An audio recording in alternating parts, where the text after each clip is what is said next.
Hola. Vale, pues vamos a empezar la mesa redonda del día de hoy, titulada El futuro del metaverso y la realidad virtual. Yo soy Rubén Gil, actualmente soy, bueno, el tesorero de delegación de alumnos y bueno, desde hace tiempo pues era impensable imaginar un mundo en el que las tecnologías nos hiciesen vivir dentro de él. Se ha creado un mundo intangible fuera de nuestro alcance que ha evolucionado el mundo de la medicina, la arquitectura, hasta la educación y hasta la forma en la que nos relacionamos entre nosotros. Ha cambiado el ámbito social, ha cambiado el ámbito hasta político y nos afecta en el día a día a todos. Por eso hemos planteado este tema de debate hoy para la mesa y nada, hablaremos un poco de cómo vemos la evolución, qué problemas presenta y en qué sectores se puede explotar. Para ello hemos contado con 4 ponentes. En primer lugar, Eduardo Vendrell, International Project Coordinator de Inetum. Alfonso Zamora, profesor contratado doctor del DEMATIC aquí en la escuela. Angélica Antonio, profesora titular del SIS, aquí también en la escuela. Y Chema Barambones, profesor ayudante doctor del SIS, también en la escuela. En vez de presentarles yo, les voy a pasar el micrófono para que hablen ellos un poco de a qué se dedican relacionado con el metaverso y con la realidad virtual y que cuenten pues un poco qué saben de ello. Entonces, si empiezas tú. Marcos. Hola, vale, pues nada, gracias por la introducción y muchas gracias también por la oportunidad de crear este espacio para conversar sobre este tema tan interesante. Yo pertenezco a Inetum, al Departamento de Innovación, y como tal, pues todas las tecnologías emergentes que hay ahora mismo, entre ellas la realidad virtual, inteligencia artificial, visión artificial y todas las demás, y todas las demás tecnologías que están ahora en el boca a boca, estamos trabajando con la realidad virtual para desarrollar experiencias inmersivas. Lo hemos estado utilizando en un proyecto europeo, el cual acaba de finalizar en octubre del 24, y hemos estado utilizando un producto propio que se llama Intraverse, que es la evolución de un proyecto europeo, y esto nos ha dado la oportunidad de seguir evolucionándolo para otros fines, ¿no? Y bueno. Bueno, pues gracias también a los organizadores por la invitación y es un placer estar aquí para hablar de este tema. Yo soy matemático, soy profesor del Departamento de Matemáticas aquí en la escuela. Soy de formación matemático y físico y yo soy geómetra, soy investigador. El área de las matemáticas en la que me muevo es la geometría y las diversas ramas afines a la geometría. Yo estudio propiedades de los espacios que tengan pues, ciertas categorías. Es decir, no soy un investigador en realidad virtual, en el metaverso per se, pero sí que hay muchos problemas a los que hoy se enfrenta la realidad virtual y el metaverso que sí que tienen que ver con la idea de espacio, con la representación del espacio, con cómo podemos crear una realidad inmersiva, un espacio donde nos sintamos como el mundo que nuestros ojos ven. Y eso sí que hace que muchos matemáticos estén empezando a pensar en este tipo de problemas y que la interacción entre la empresa, entre ramas más aplicadas y la geometría esté empezando cada vez a ser mayor. Entonces, desde ese punto de vista, pues es interesante para los matemáticos nuevas vías de exploración y de colaboración con otro tipo de problemas. Hola, bueno, pues yo soy Angélica de Antonio y creo que soy la más vieja de todos los que estamos aquí y como tal, pues llevo más tiempo quizás, ¿no? en este mundillo. Tuve la suerte de contactar con la realidad virtual hace ya más de 20, 30 años aproximadamente, en un proyecto europeo, pues gracias a otro profesor de aquí de la escuela que se llama Javier Segovia. En un proyecto en el que se pretendía crear un metaverso, en aquel momento no se llamaba metaverso todavía, pero bueno, un metaverso para el ocio y el entretenimiento. Y bueno, yo por aquel entonces ya estaba trabajando en lo que ahora es el Laboratorio Madrid HCI Lab, donde bueno, nuestra principal preocupación, nuestro objetivo, era ver cómo podíamos aplicar las tecnologías informáticas al aprendizaje, a la mejora de la enseñanza y el aprendizaje. Y entonces, bueno, el descubrimiento de la realidad virtual para nosotros pues, fue revelador, porque claramente vimos que tenía un potencial para ser aplicado para el aprendizaje tremendo, ¿no? Y desde entonces pues venimos en el laboratorio trabajando en este área, en la realidad virtual fundamentalmente, más recientemente un poco más también en realidad aumentada. Y bueno, y desde entonces pues tenemos digamos, un objetivo que hoy empieza a ser realizable, ¿no?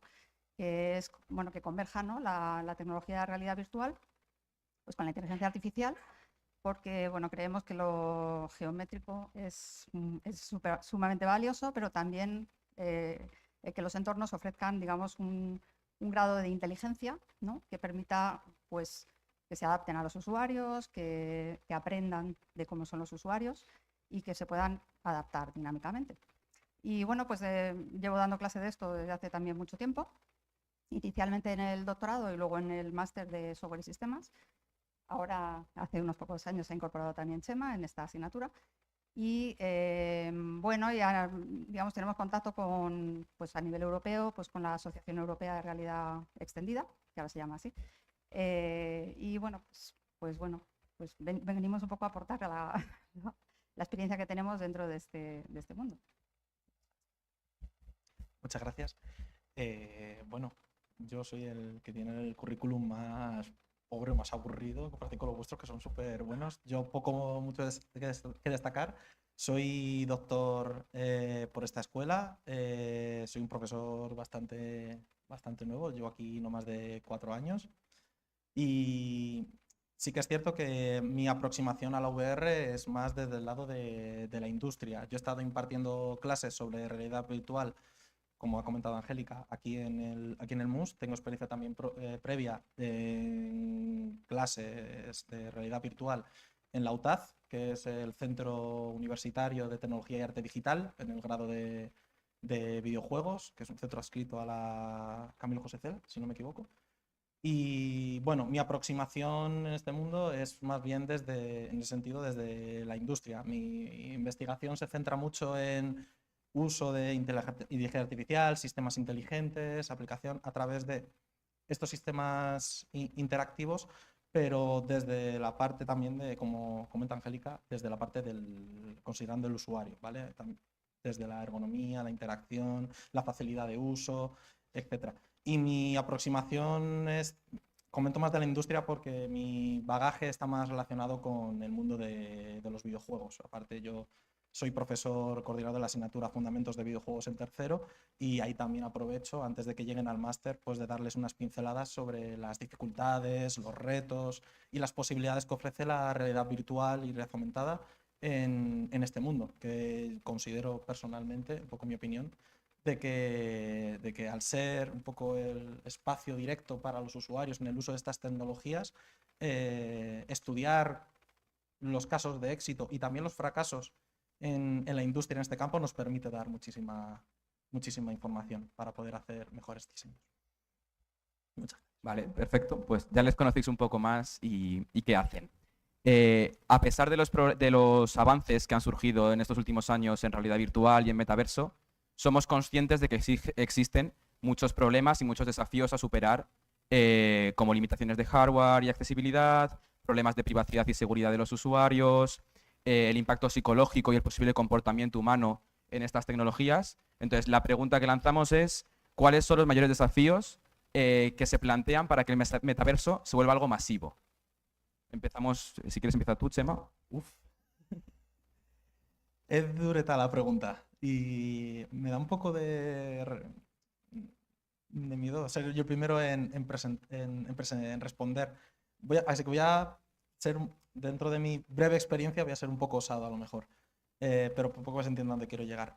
Considero, o por mi experiencia profesional y por lo que yo hasta he podido investigar, la frase grande es que sea útil y accesible a la población.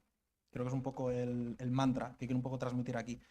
Útil en el sentido de entender esta tecnología no como una forma de forzar a los usuarios, a la gente, a que la consuma de una determinada manera, y accesible tanto en el sentido de que las personas puedan disfrutar de sus beneficios, sus perjuicios puedan minimizarse y también accesible en el sentido económico, que todo el mundo pueda disponer de unas gafas porque se las puede comprar, básicamente.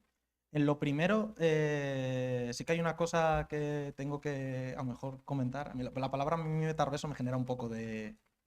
me eriza un poco el vello, ¿vale? Más que nada, porque es una terminología metaverso que no surge tanto de, no quiero decir de la academia o de la sociedad, sino que surge como una especie de planteamiento desde la empresa, desde la industria, como algo que ha surgido para revolucionar el mundo. Hay veces que esas cosas funcionan, son así, y hay veces que alguien es muy ingenioso, inventa algo o se le ocurre innovar en algo y ahora la mitad de la población tiene un iPhone. Perfecto. Pero sí que es cierto que el contexto de cuando surge el metaverso, se empieza a extender y tal, surge en un contexto muy complicado, también que todos hemos vivido, de la pandemia la tenemos ya un poco lejos, pero seguro que todos nos acordamos. Y fue un cambio de paradigma, a lo mejor no planteado tanto desde la utilidad de la sociedad, como han podido ser a lo mejor los modelos de lenguaje, ChatGPT, etcétera, sino desde, sí, a lo mejor desde una planificación de una empresa a la hora de mantener esto. Considero que la utilidad de la realidad virtual tiene que salir de las personas, que vean necesario ellos que realmente esta tecnología les aporta y les brinda algo en su día a día que de otra forma tienen tremendas dificultades. Eso por un lado. Y por otro, obviamente, que esa herramienta no valga 1.000 euros. Que a lo mejor podamos prescindir, a lo mejor, no sé, se me ocurre, de prestaciones, que no sea tan real o que no utilice gráficos muy elevados o tecnologías muy, muy elevadas, pero que sea de una asequibilidad de que todo el mundo pueda disponer de ella para su utilidad. Creo que en ese momento, cuando nos podamos permitir unas gafas del mismo modo que nos podemos permitir un móvil, un smartphone, yo creo que el paradigma puede cambiar. Perdón por... Bueno, pues yo, a pesar de que trabajo e investigo en realidad virtual, mi posición es que creo que no debe ser adoptada de forma masiva. Entonces, mi respuesta a la pregunta es que creo que es, como todas las herramientas, es una herramienta que debe ser adecuada para ciertas cosas y no para todo, ¿no? Y hay situaciones y contextos donde la realidad virtual realmente aporta, y hay otras situaciones donde no tiene mucho sentido, porque con una tecnología más sencilla o menos costosa se puede resolver igualmente los problemas, ¿no? Entonces, bueno, partiendo de la base de que creo que no debería, o sea, esto de las películas de ciencia ficción, donde todos vivimos en un mundo virtual y tal, nunca he creído que esto tenga ningún sentido. Y bueno, o sea, sí es cierto que tiene que ser accesible a todo el mundo y que todo el mundo tiene que tener la oportunidad de poderlo usar en las aplicaciones en las que de verdad aporta. La principal barrera, pues, o sea, los dispositivos, que son hoy por hoy todavía demasiado caros, y además, bueno, hay varias barreras, digamos, puramente tecnológicas, ¿no? La realidad virtual como concepto implica todos los sentidos y deberíamos ser capaces de... O sea, implica la percepción multisensorial y implica una interacción natural, ¿vale? Y estamos todavía lejos de que podamos alcanzar esos dos objetivos. La percepción visual sí está muy lograda, la auditiva también, pero la percepción táctil, por ejemplo, pues todavía no. O sea, eso hoy por hoy es una limitación. Y a la hora de interactuar, pues todavía tenemos grandes dificultades, porque bueno, la interacción en un mundo inmersivo pues no es tan fácil como coger un ratón y hacer clic sobre las cosas. Entonces, bueno, hoy por hoy todavía quedan barreras, yo creo, tecnológicas y de investigación, ¿no? Para que esto, digamos, resuelva todos los problemas que deberíamos estar resolviendo en la realidad virtual. Pero bueno, ¿en qué es aplicable? O sea, creo que la principal barrera es esa. Creo que la realidad virtual tiene menos recorrido que la aumentada. O sea, creo que la realidad aumentada tiene más posibilidad de hacerse ubicua, de que se utilice en muchos contextos. Pero para eso pues tiene que hacerse más ligera, ¿no? Con dispositivos que se puedan llevar de manera natural y no que me lo pongo para ver la realidad aumentada, sino que sea algo que llevamos así de manera natural por nuestra vida. Ahí hay muchísimas posibilidades que están por explorar en la realidad aumentada. Y bueno, la principal barrera que veo ahí es el tema de la privacidad, porque esto de ir con una cámara grabando constantemente por el mundo, ¿no? Lo que ocurre y tomando información del mundo, pues todavía nos genera un poquito de rechazo, ¿verdad? Entonces creo que ahí hay una barrera poco legal, ¿no? De la privacidad, de cómo manejar los datos de la gente, ¿no? Que creo que todavía está sin resolver, ¿no? Bueno, pues continuando un poco con las ideas que comentabais, claro, desde mi punto de vista de alguien que no trabaja realmente en un proyecto tecnológico, por una parte, lo comentaba Angélica, el uso de la inteligencia artificial para que no solo sea una transmisión de datos del usuario hacia los dispositivos, sino que el propio dispositivo sea capaz de reconocerte a ti como usuario, de aprender de tus rutinas, de aprender de tu espacio. Ahí también hay muchas cosas que se pueden mejorar. Como decías, la percepción visual, se pueden mejorar muchas cosas, pero es en lo esencial en lo que se ha estado trabajando. También la auditiva, pero luego todo lo que es la percepción táctil, barreras que pueda haber en tu entorno cuando usas un dispositivo de realidad virtual en tu domicilio, que pueda aprender de dónde están, es decir, de tu concepto de espacio físico en el cual tú estás, que eso pueda transmitirse a la realidad aumentada, a la realidad virtual en la que estás.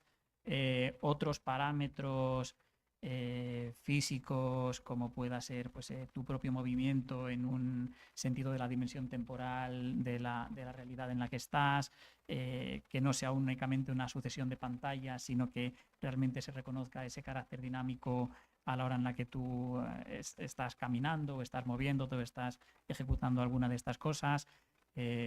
Todo esto pues hay muchísimo trabajo por hacer, porque los programas, la programación de la tecnología actualmente es una programación esencialmente en coordenadas espaciales, pero no, al menos en los dispositivos más que yo conozco, al menos todavía no conoce parámetros físicos, parámetros temporales de una manera más amplia.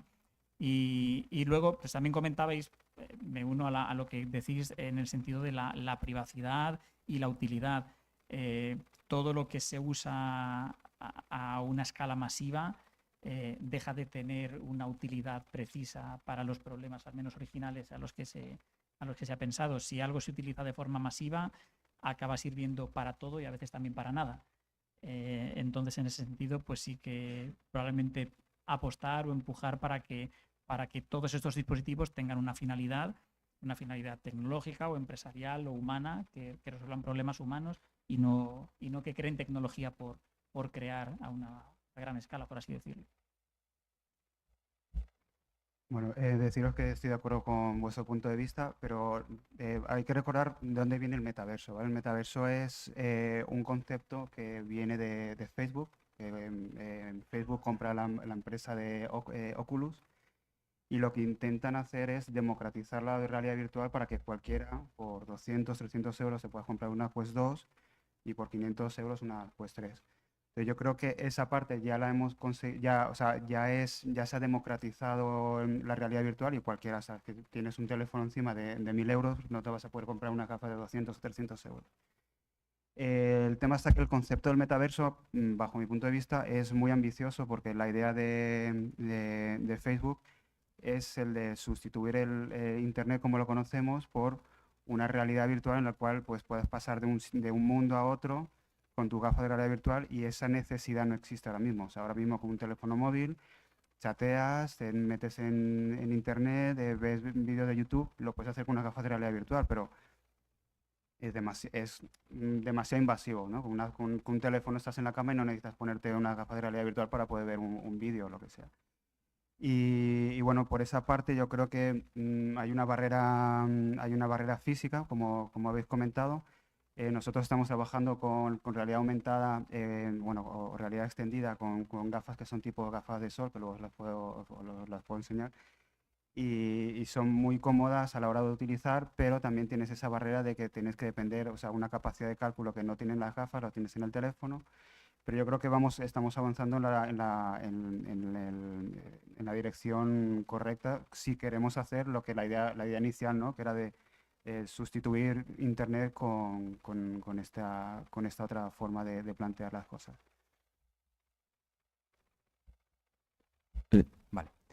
No sé si queréis añadir algo más a lo que ha dicho algún compañero o pasamos al siguiente bloque. Vale, perfecto. Bueno, somos conocedores de que cada vez más empresas y más sectores han ido adoptando la realidad virtual y el metaverso como propios y han desarrollado su actividad en ellos. Pueden ser industrias como la medicina, en casos pues para el aprendizaje, la enseñanza, muchos sectores, incluso tecnologías como el e-commerce o algunas del estilo, o para el trabajo remoto, poder trabajar desde casa pero en un espacio compartido por todos.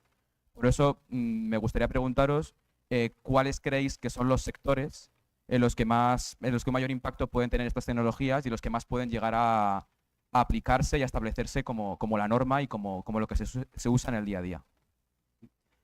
Pues desde mi punto de vista, yo creo que la formación es algo que tiene muchísimas posibilidades. De hecho, ya se utiliza, o sea, tenemos, por ejemplo, clientes que hemos utilizado nuestra solución para prevención de riesgos laborables, para formar a un operario sobre cómo trabajar con cierto tipo de máquinas, que en un caso real tendrías que llevar a la persona donde está la maquinaria que te vale de 1 millón o 2 millones de euros y no te puedes arriesgar a que esa persona pueda estropear esa máquina. Entonces haces la formación con un gemelo digital de esa máquina y una vez que ya has completado toda la formación, pues entonces ya puedes empezar a hacer prácticas con una máquina real, ¿no?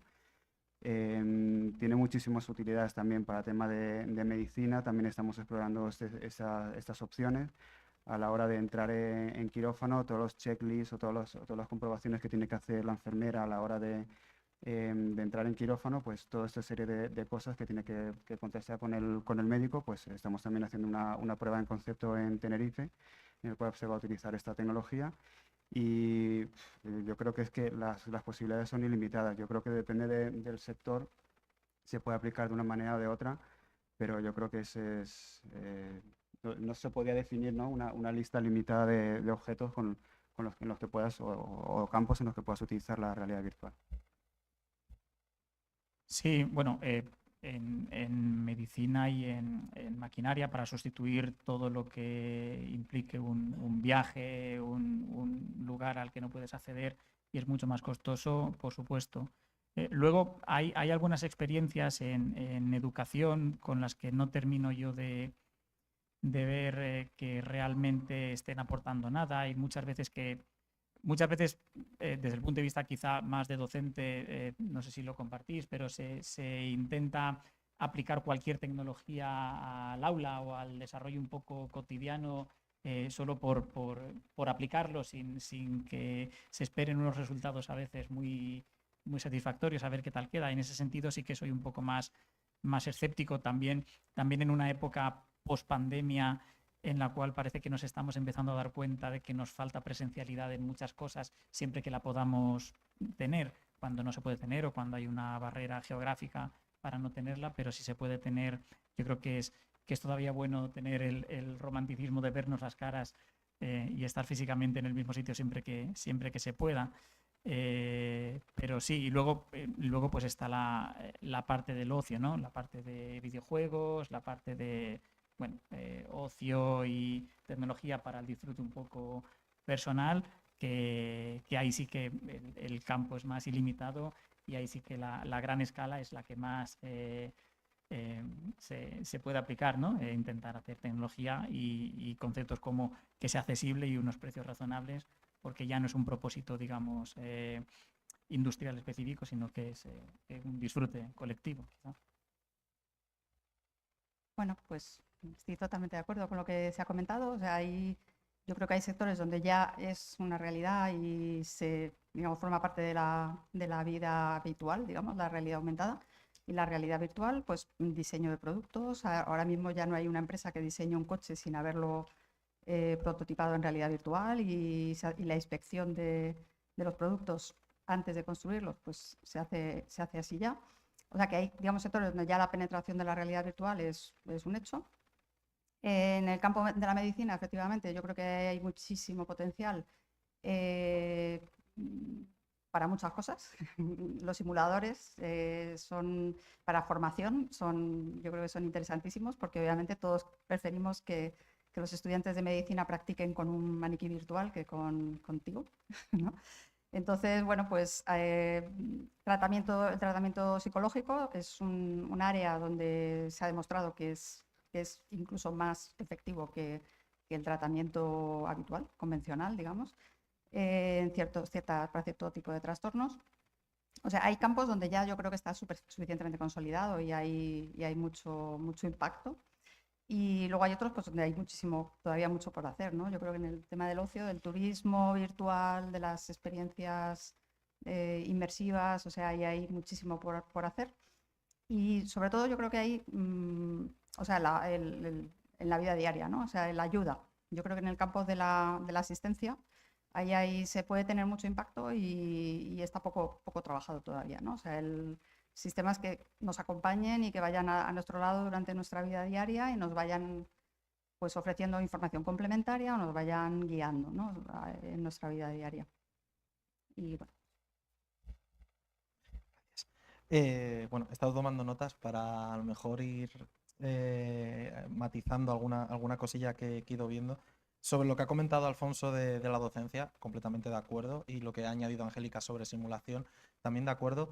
Tengo la sensación, no sé vosotros qué opináis, que a veces la realidad virtual se plantea no como el medio, sino como el fin.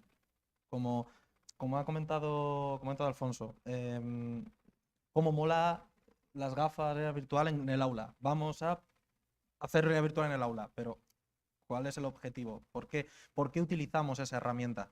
Creo que el sentido del utilizar una herramienta en un campo es facilitar el uso en ese campo. Por eso yo entendería a lo mejor decir que la docencia, la VR no es útil per se, ahí estoy de acuerdo, pero como ha comentado Angélica, si la docencia pasa por simular situaciones que en la vida real no puedes hacer por un tema de recursos o imposibilidades, ahí es donde tiene un valor. Recuerdo proyectos, por ejemplo, que lideraba Angélica de aprendizaje en centrales nucleares, que son proyectos que hemos estado viendo. Ahí es un entorno de aprendizaje, o lo que ha comentado, creo que ha sido Alfonso, no, Alfonso no ha sido Eduardo, que has comentado el ejemplo de entrenamiento, seguridad y tal, laboral. Claro, son situaciones que conviene mejor no replicar. No voy a poner a una persona en un reactor a que aprenda cómo manejar el reactor, mejor en un entorno controlado. Es educativo, pero es simulado. La intención, el medio por el que yo utilizo la VR es para simular algo que yo no me permito hacerlo en la vida real por diferentes situaciones.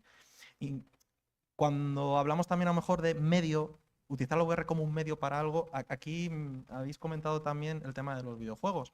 Y de verdad, estoy muy dentro en esa opinión, porque una cosa yo que descubrí cuando ya fui doctor y empecé un poco ya a forjar mi experiencia investigadora, yo descubrí, lástima, un poco tarde, que se puede hacer ciencia en videojuegos, o se pueden utilizar los videojuegos como un medio para investigar, validar una hipótesis, y todo a través, como no, de la VR, la simulación social, interacciones con sistemas inteligentes, cosas que Angélica lleva trabajando muchísimos años. Una cosa que a mí me encantó.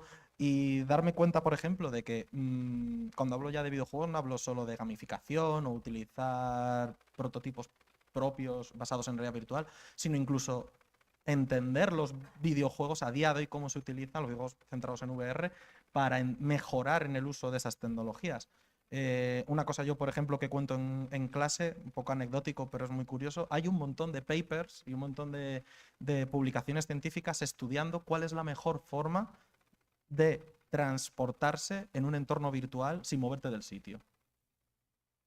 Que es algo que para unas gafas de virtual es vital, porque o juegas en un cuarto, entonces eso te limita mucho las posibilidades, y hay juegos de realidad virtual que son mundos muy expandidos, muy amplios, y hay un montón de técnicas para desplazarte de forma virtual, y hay un montón de papers que estudian esto, pero no es hasta que se viraliza, por ejemplo, un juego que a lo mejor vosotros conocéis si tenéis gafas de realidad virtual, las Steam, el Half-Life Alyx, fue un juego que explotó tanto que fue la que marcó tendencia a la hora de hacer la técnica de teleport, de qué forma un usuario se siente cómodo moviéndose por un espacio más amplio que su propio cuarto. Eso no lo ha dado la ciencia, lo ha dado la sociedad. Es algo que esa información nos ha venido muy bien nosotros a posteriori para mejorar en la educación, en la simulación de estos entornos. Por eso yo pienso que está muy bien plantearlo de esa forma.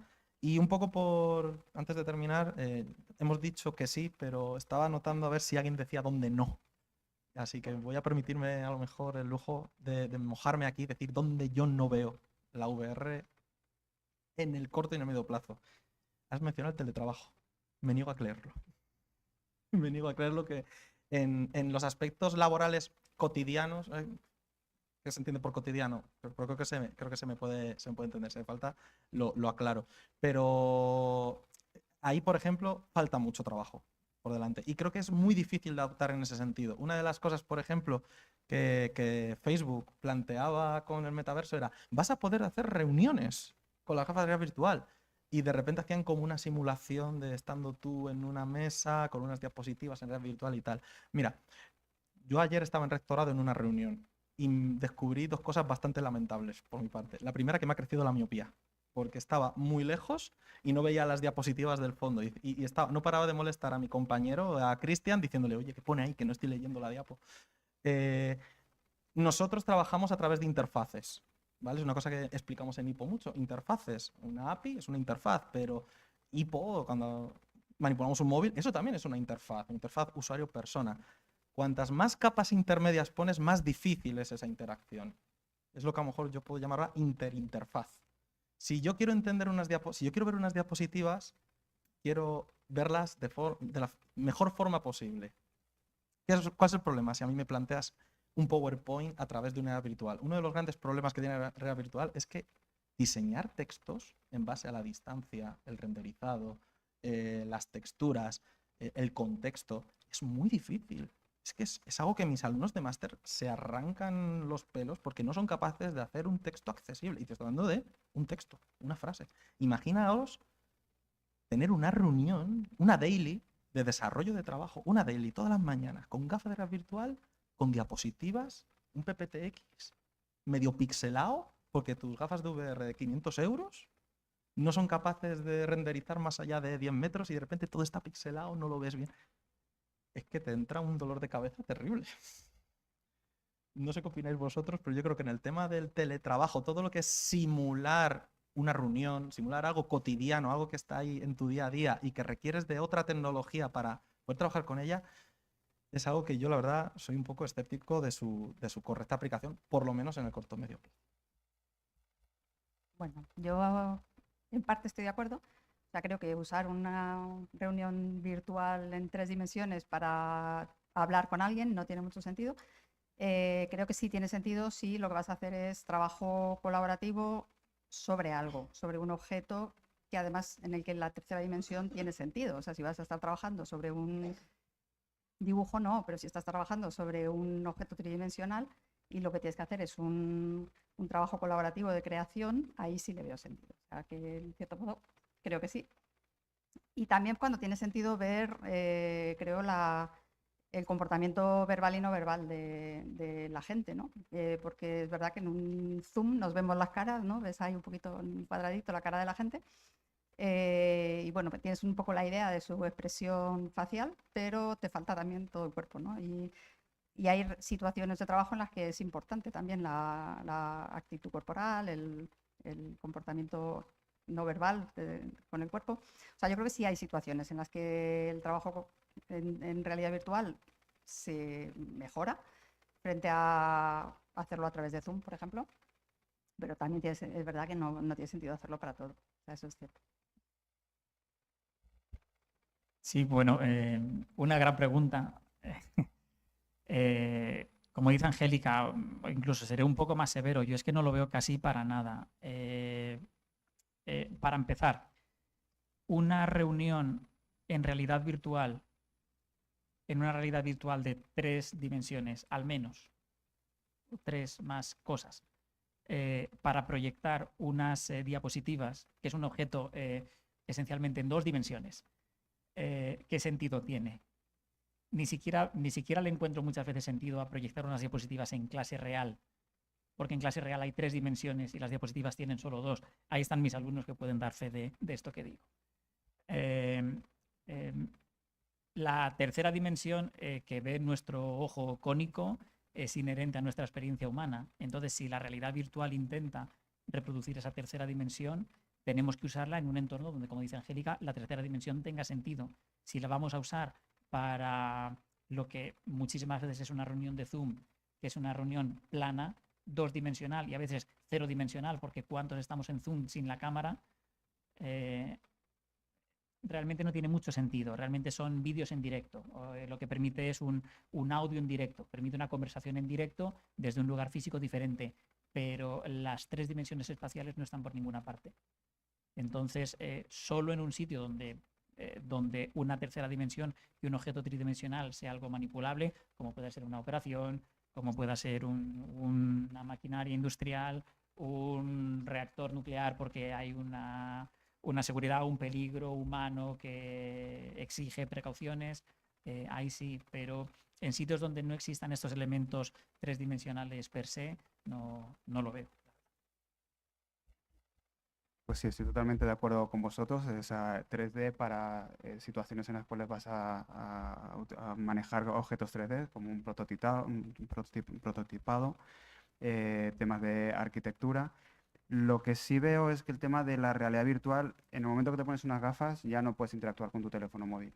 Entonces, si quieres tener la atención de la gente al 100%, o sea, sí y no, o sea, depende de lo que quieras hacer. Porque si estás haciendo una reunión desde Teams y no sabes si te está haciendo, aunque tenga la cámara puesta, puede estar puesta con la cámara y estar viendo otra cosa y estar pasando de ti, luego le preguntas a esa persona y dice, perdona, que es que me ha llegado un correo súper importante y no te está prestando atención. ¿Qué me estás diciendo?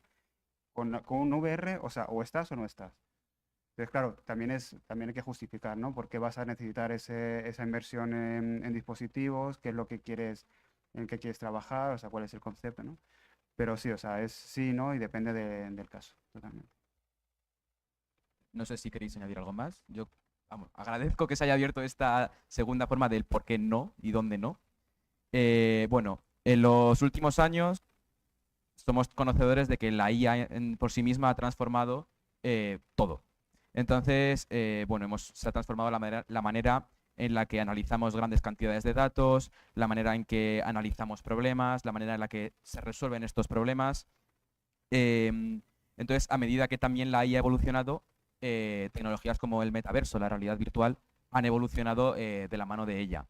Entonces, bueno, las tecnologías que sustentan, las tecnologías que he mencionado anteriormente, como la IA, el blockchain o redes 5G, han evolucionado con el tiempo. Entonces, la pregunta va un poco enfocada en cómo veis una evolución así en un corto plazo, medio plazo, de 5 a 10 años, con cosas tangibles, es decir, cosas que se estén desarrollando actualmente, que seáis conocedores de ellas, o cosas que creáis que está faltando desarrollar y que puedan empezar esos campos de desarrollo.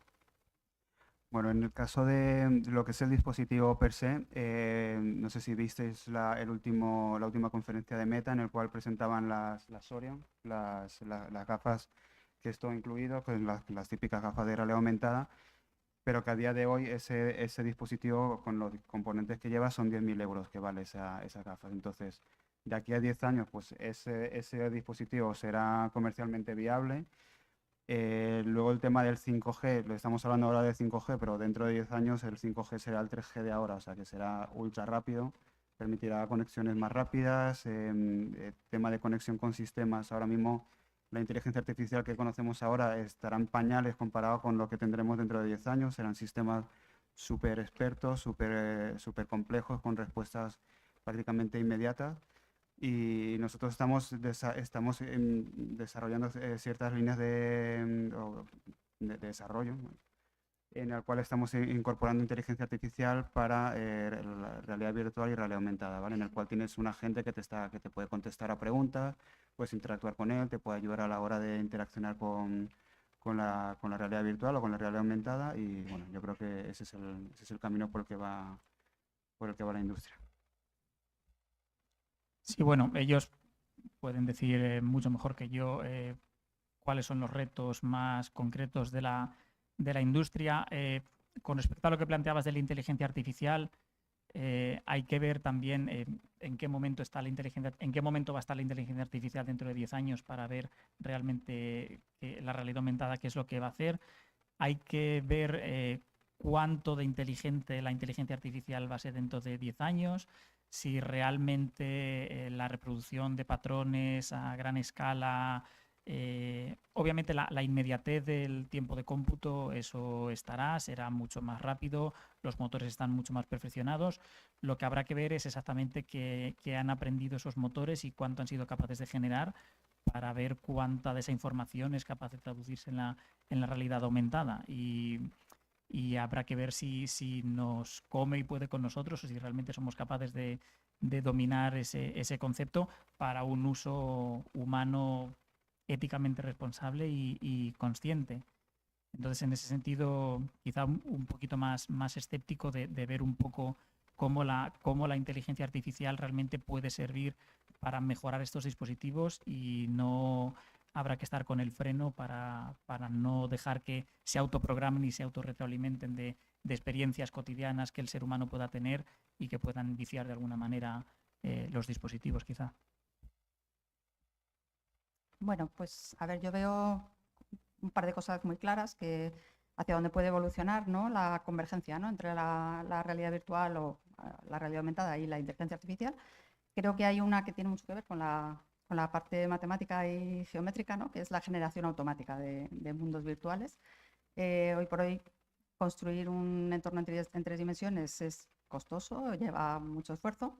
Y bueno, pues igual que ahora tenemos ya sistemas de inteligencia artificial que les pedimos que nos generen un texto, un informe o una imagen, creo que estamos a un paso de poder pedirles que nos generen un mundo virtual directamente, ¿no?, con unas ciertas restricciones, y creo que ahí es la parte difícil de resolver, es justo que cumpla las restricciones que tú quieres, ¿no?, que no se le vaya la cabeza, ¿no?, a la parte generativa y te haga algo que realmente no es lo que tú querías, ¿no? Y otra parte que yo creo que tiene mucho desarrollo de aquí a 10 años es la comprensión del mundo real. O sea, la realidad aumentada, donde no solamente aumentamos la realidad, sino que el sistema es capaz de ver de la realidad, ¿no?, que sea capaz de comprender el contexto en el que se encuentra el usuario y qué le rodea y qué está haciendo, cuál es su actividad, y en función de eso pues se pueda, digamos, adaptar mejor, ¿no?, a las necesidades que tiene el usuario. Y bueno, ahí también estamos avanzando muchísimo. O sea, ahora hay en visión computacional pues hay muchísimos avances, ¿no?, de reconocimiento de objetos y escenas. Y en el mundo de los LLMs pues también está habiendo un montón de movimiento en este sentido, ¿no?, pues ya le subes una fotografía y el sistema es capaz de contarte lo que hay, ¿no?, en esa fotografía, hacerte una descripción de la escena. Hay una cierta comprensión, ¿no?, de lo que hay ahí. Y ahora se está avanzando hacia la comprensión de vídeos, el aspecto más dinámico, ¿verdad?, de la realidad. Entonces, bueno, pues yo creo que por ahí seguramente vamos a ir avanzando bastante en los próximos años. Estoy completamente de acuerdo con los planteamientos a esta pregunta que han hecho mis compañeros, pero tengo la sensación que es una moneda de dos caras. Y en la otra cara, a lo mejor, ahí yo me permito ser un poco más pesimista en ese sentido. Esa otra cara lo veo desde una perspectiva social. Si planteamos la pregunta del impacto, ¿vale? Impacto global, social, ¿qué entiende la gente que a lo mejor no es experta en este campo o no quieren serlo, simplemente lo saben de oídas, sobre qué implica esto? En este sentido, yo lamento ver o visualizar que este campo ha sido muy manchado con mucho humo, tecnologías que a lo mejor no están un poco forzadas a introducirse en este mundo porque la VR mola. Has comentado, me parece, antes el blockchain, a mí me venía antes el tema de los NFTs, todas estas cosas relacionadas. Ninguna de estas tecnologías que habéis mencionado necesitan de la VR para sobrevivir, básicamente. Es decir, los modelos de lenguaje, el estudio de geometría, ciencia, simulación, bueno, simulación según en qué contextos. Pero sí que estoy con muchas de las tecnologías que ahora son vanguardia, si funcionan en la VR, perfecto. Si funcionan sin VR y se hacen populares y se extienden en la industria, en la innovación y en la ciencia, perfecto también. Tengo miedo, no es tanto no es una certeza, sino más bien una preocupación, que todo lo que viene arrastrado por la definición de metaverso, el uso de la VR para según qué tecnologías, cuyo propósito era a lo mejor capitalizar su uso de la forma más agresiva posible, hayan un poco manchado este campo, que la verdad es que es bastante bonito. Por ahí van un poco mis tiros. Mi otra preocupación también es sobre lo que habéis comentado antes sobre la democratización, que estoy en parte de acuerdo, de que sí que es cierto que democratizar la VR es algo muy positivo, pero no sé hasta qué punto es real o estamos llegando a esa democratización, porque para que algo se democratice también tiene que ser accesible. Y ya no hablo solo en temas de dinero, hablo también de accesibilidad real, que una persona, independientemente de su condición, pueda aprovechar la realidad virtual en su beneficio. Me voy al ejemplo de antes, personas que a lo mejor tienen problemas de visión para poder utilizar unas gafas, problemas a lo mejor de cognitivos, ápticos, táctiles, de oído, cualquier cosa que implique los sentidos. Una carencia o un problema en uno de estos sentidos potencia muchísimo los problemas de uso de esta tecnología. Por eso un poco concluyendo, sí que estoy muy de acuerdo con esta visión de que la VR en 5 o 10 años va a pegar un empujón muy fuerte y va a potenciar mucho todo este paradigma que planteáis, pero tengo como la preocupación, no sé qué opináis vosotros, de que en lo social o en lo colectivo la gente dice, VR, buah, me están vendiendo algo que no necesito. Y es un poco fomentado también por cómo han ido estos tiempos en su uso. Perfecto. No sé si queréis recoger la pregunta de o el impacto social o cómo, el por qué. Aunque no lo parezca, Angélica y yo somos compañeras. Estamos bastante de acuerdo, además.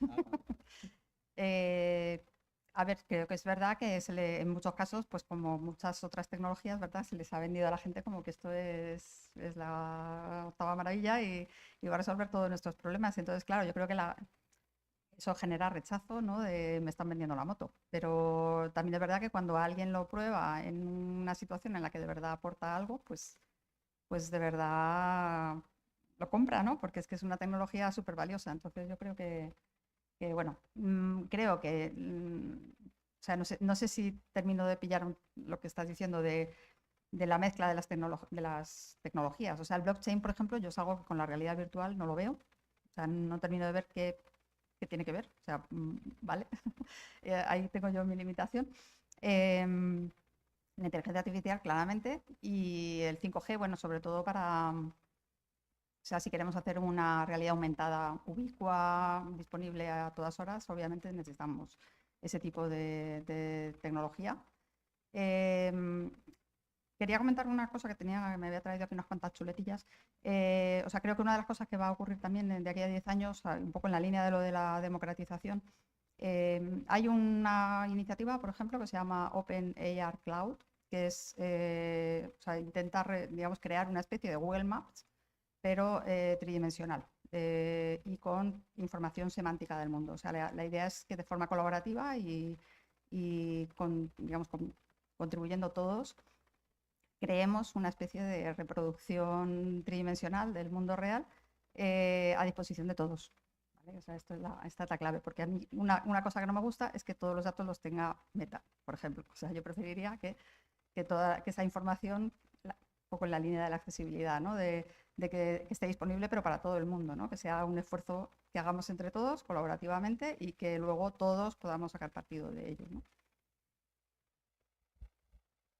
Sí, bueno, eso que dices exactamente es una de las claves de lo que puede ir mal, ¿no? Que realmente como sociedad adquiramos el concepto de que esto nos va a resolver un poco la vida o nos va a resolver los problemas a gran escala y al final derive únicamente en poner nuestra vida, nuestros datos y todo nuestro entorno cotidiano al servicio de grandes plataformas y de grandes bases de datos que luego alimenten motores interesados de IA y de otro tipo de cosas.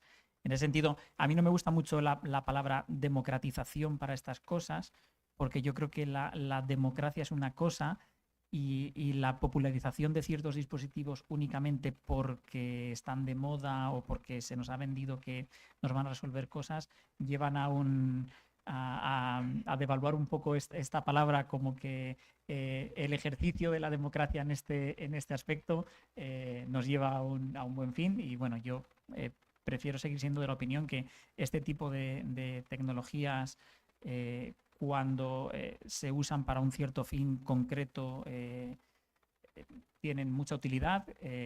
Por otra parte está todo el ocio que se puede generar con esta tecnología, y ahí es donde puede haber grandes lagunas y grandes desigualdades, ¿no? Cuando esto se está usando únicamente para el ocio y para el disfrute personal, entonces entramos en conceptos como cuánto valen unas gafas, que todos nos las podamos permitir, porque si todos no podemos llevar el último iPhone, entonces no somos nadie, y entonces todos vamos a tener que tener las gafas porque si no, no somos nadie, y este tipo de cosas. Y ahí, pues, desde las grandes plataformas tecnológicas probablemente hay mucho más que echar el freno y que quizá democratizar, u otra palabra, pero quizá poner un poco coto a ciertas prácticas.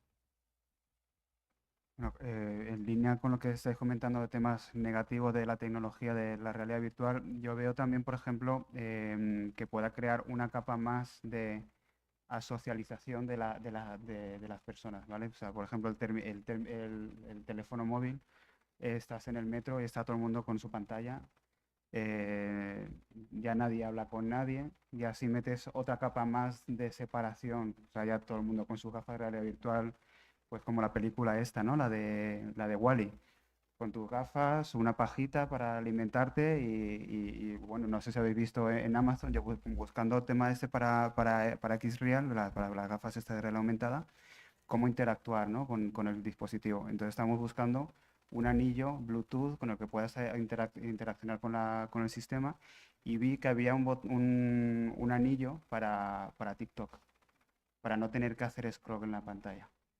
Entonces, claro, yo creo que ya me estaba imaginando dentro de 10 años a todos obesos con su gafa de realidad virtual, con el botón de TikTok y tirados en la cama y haciendo scroll. O sea, ¿qué pasa? Tú lo ves, nosotros lo vemos para el tema industrial, ¿no? Cómo aplicarlo para la formación, cómo aplicarlo, pero siempre va a haber una vertiente que hay que tener muchísimo cuidado, y luego habrá una asociación de VRs anónimos, ¿no? De adictos a la VR, que se quieren desenganchar, ¿no? Pero es verdad, o sea, y también pasa con los teléfonos móviles, o sea, 30 días sin usar el teléfono móvil, yo creo que nadie sería capaz, porque tenemos un enganche, o sea, imagínate, pues esto también. Pues yo creo que también ese es uno de los peligros de esta tecnología.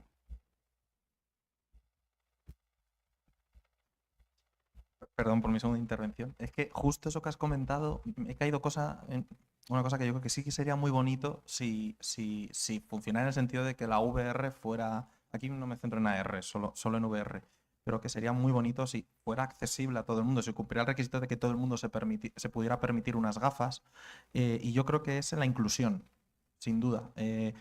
En experiencia más personal de compañeros, familiares, amigos, bueno, y también en colectivos y en comunidades, lo siento, me lo llevo a mi terreno, al mundo de los videojuegos, sí que es cierto que la VR tiene un potencial muy bueno para sentirse un espacio seguro, para poder a lo mejor compartir experiencias de forma un poco, donde la persona se pueda sentir un poco más protegida, en un entorno un poco más controlado. No sé si os suena a vosotros Second Life o ese tipo de rooms virtuales donde tú eres un avatar, y ese avatar pues es una proyección de lo que a ti te gusta reflejar al resto de la gente, en un lugar en el que a lo mejor no harías en la calle por tus inseguridades, por el que dirán, o simplemente por convenciones sociales o culturales.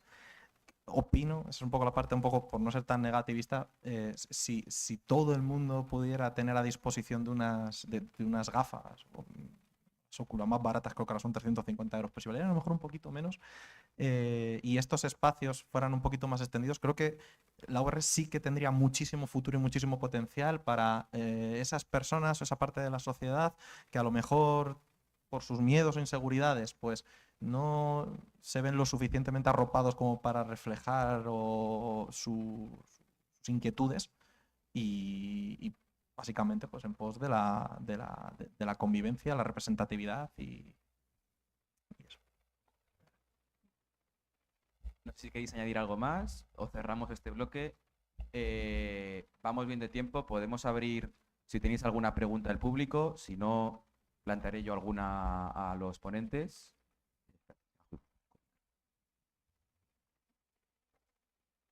Bueno, aprovecho ya que Chema tiene el micrófono en mano.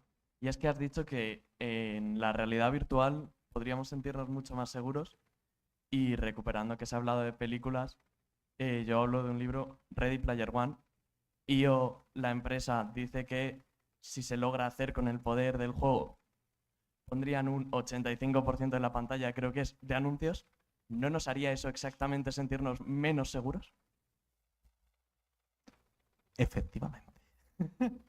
No, mi opinión, esto que te voy a plantear a lo mejor no es una opinión muy formada, pero sí un poco en base a la experiencia y por lo que a mí me llega desde la industria, en mis relaciones con mis compañeros que trabajan en la industria de la VR. Efectivamente, es lo que lo relaciono a la pregunta anterior. La intención es capitalizar, no es cuando hablamos de la democratización, tienes toda la razón, voy a evitar decir esa palabra, porque sí que es cierto que a lo mejor se entiende de otra forma, pero claro, un producto cultural es un videojuego, es un producto cultural, es también un producto para ganar dinero.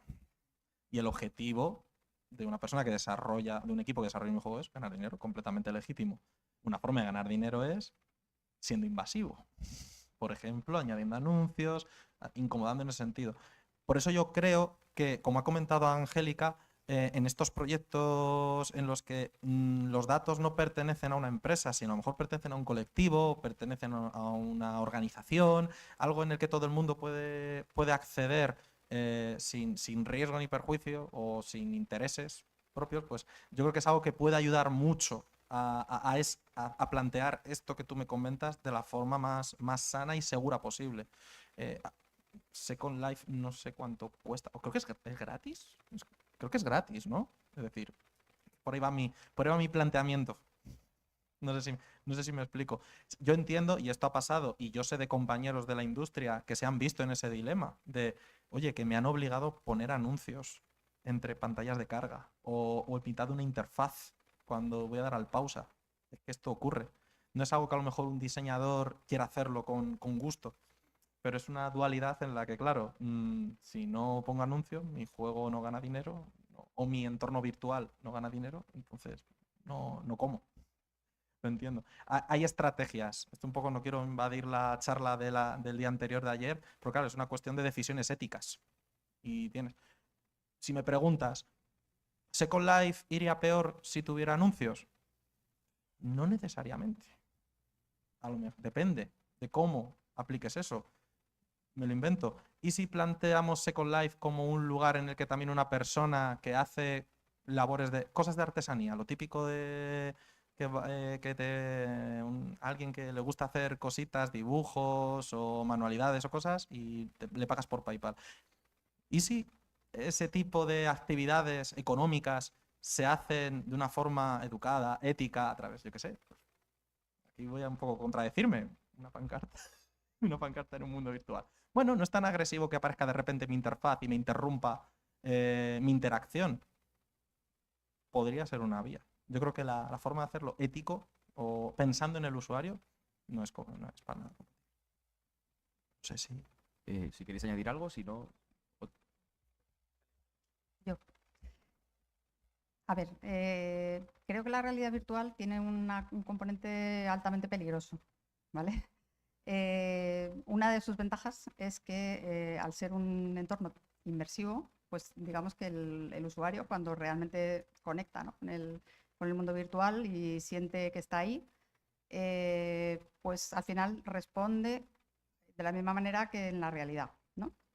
Entonces, esto es bidireccional, es decir, que si tú manipulas el mundo virtual para que influya en los usuarios, no hace falta poner publicidad. O sea, hay muchas formas más sutiles de manipular un mundo virtual y que eso influya y tenga un impacto sobre las personas que lo habitan, ¿no? Entonces, sí que es verdad que creo que esto tiene que regularse de alguna manera, porque, o sea, se han hecho muchos estudios de hasta qué punto cambia incluso el comportamiento de la gente dependiendo del avatar que adopte.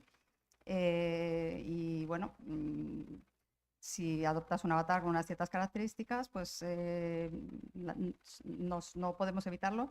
Empezamos a comportarnos como creemos que se comportaría una persona de esas características. Entonces, bueno, realmente esto tiene un filo un poquito, eso, como peligroso, ¿no? De que es verdad que puede influir en nosotros de formas bastante potentes, ¿no? En nuestro comportamiento y en nuestras actitudes, en nuestros estereotipos. Y bueno, pues esto creo que hay que tenerlo bajo control. ¿Alguna? Sí, yo solo quería añadir a la conversación una cosa. ¿No parece que cada vez más realmente el negocio está en los datos y en la transmisión de lo que nosotros como usuarios estamos aportando a una red social, a una aplicación, a cualquier dispositivo tecnológico? O sea, yo al menos tengo la impresión que hablar de privacidad, de ética, está muy bien, pero cada vez es más un brindis al sol, porque lo único que observo como usuario diariamente es que cada vez más todo está lleno de cada vez más capas de publicidad, cada vez más maneras sutiles de obtener tus datos y esto, claro, un entorno de realidad aumentada es un filón, es conocerte no solo a ti y a tus costumbres, sino todo tu entorno. Entonces, Muy rápido en lo que comentaba antes, de que es un medio, no un fin. Es decir, la publicidad va a existir con o sin la VR. Si da profit, que me impide a mí invadirte de anuncios como un periódico, una página web, cualquier cosa.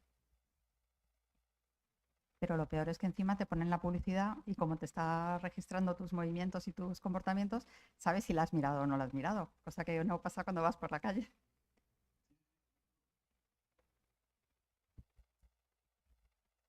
¿Alguna pregunta?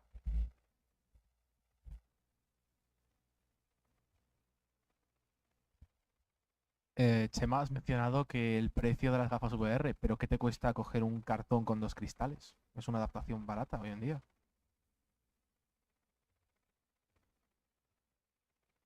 Porque un cartón se puede pillar, unas lentes las tienes que comprar en Amazon, pero no todas las posibilidades de realidad virtual son manejables desde un móvil. Te pongo el ejemplo de la reunión. Si ya es complicado tener una reunión virtual con unas gafas que cuestan 500 euros, con un smartphone que también cuesta 500, pero no tiene las prestaciones de unas Oculus, ¿qué diapos vas a ver? Que también me consta que hay muchos de vosotros que ya empecéis a hacer diapositivas con lo en el móvil, cosa que me flipa, no sé cómo lo hacéis, sinceramente, pero el móvil da para lo que da. Como ha comentado Angélica y Alfonso, AR, sí, sin duda. Pero que me digas que puedes hacer unas gafas con cartón. Mola para hacer juguetitos, cositas y tal, pero no. ¿Cómo? Ya, pero ¿y si quieres la áptica? ¿Cómo la manejas? Pero ves, ya no estamos hablando de un móvil, estamos hablando de un móvil y otros dispositivos ajenos al móvil que o lo necesitas o no haces nada con ellos.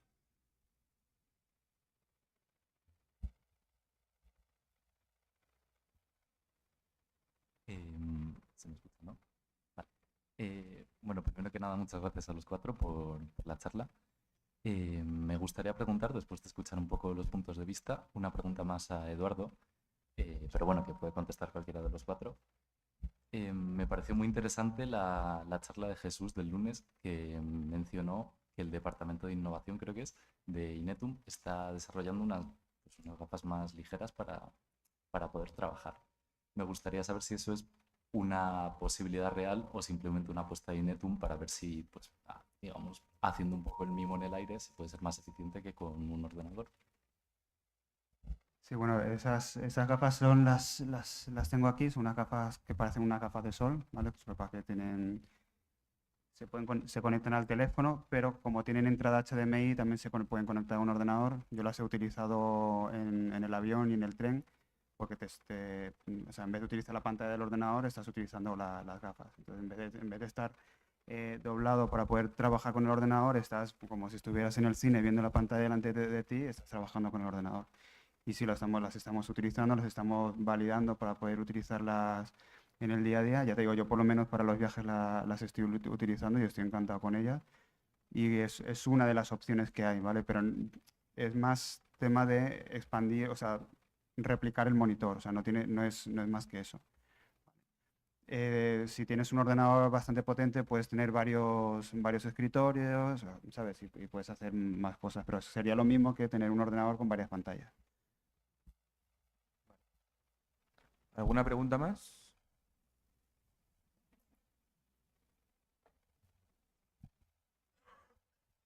Esta sí sería una pregunta un poco más para los cuatro, que no sé si...